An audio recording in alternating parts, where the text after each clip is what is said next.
അത് ഇവിടെ എന്ത് വീണ് കിട്ടിയാലും വർഗീയമാക്കാൻ മതപരമാക്കിയായിട്ടുള്ള ഫൈറ്റ് ആക്കാൻ വേണ്ടിയിട്ട് എല്ലാവരും നോക്കിയെടുക്കും. അവിടെ നടന്നത് എന്താണ്? അത് പാകിസ്ഥാൻ ഭീകര സംഘടനയാണോ, ആരാണത് വന്ന് ചെയ്തതെന്ന് കേന്ദ്ര ഗവൺമെന്റാണ് അന്വേഷണം നടത്തി വ്യക്തമാക്കേണ്ടത്.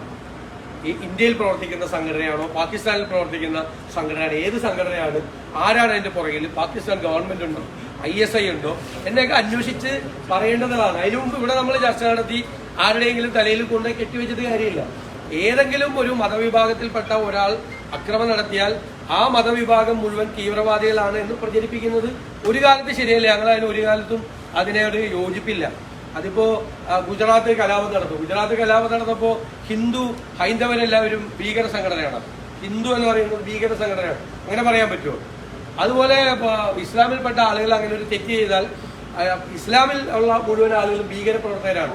അതൊക്കെ ഒരു ഈ ഞാൻ എപ്പോഴും പറയല്ലോ, പച്ചവെള്ളത്തിന് തീപിടിപ്പിക്കുന്ന വർഗീയതയാണ് കേരളത്തിലും രാജ്യത്തെ എല്ലായിടത്തും ഉള്ളത്.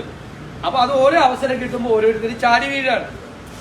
വളരെ ഭംഗിയായിട്ട് തീർക്കേണ്ട മുനമ്പം വിഷയത്തിൽ പോലും അതിനെ വർഗീയമാക്കി മാറ്റാനാണ് ശ്രമിച്ചത്. ഏത് വിഷയം നമ്മുടെ മുമ്പിൽ വന്നാലും അതിനെ വർഗീയമാക്കി മാറ്റാനാണ്. രാജ്യത്തിന് നേരിടുന്ന ഒരു വെല്ലുവിളിയായിട്ടാണ് ഞാനിതിനെ കാണുന്നത്. രാജ്യത്തിന്റെ നമ്മുടെ പരമാധികാരത്തെയും നമ്മുടെ സുരക്ഷിതത്വത്തെയും എല്ലാം വെല്ലുവിളിക്കുന്ന തരത്തിലുള്ള ഒരു കടന്നാക്രമണമാണ്.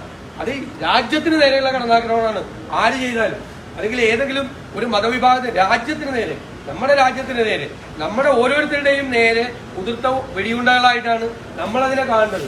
അതിനെ നമ്മൾ ശക്തമായി അപലപിക്കുകയും അതിന് പ്രേരകം ആയിട്ട് നിൽക്കുന്ന ആളുകളെയും ആ ശക്തികളെയും ഒക്കെ ഇല്ലാതാക്കണം. ഒരു സംശയവും അക്കാര്യത്തിലില്ല.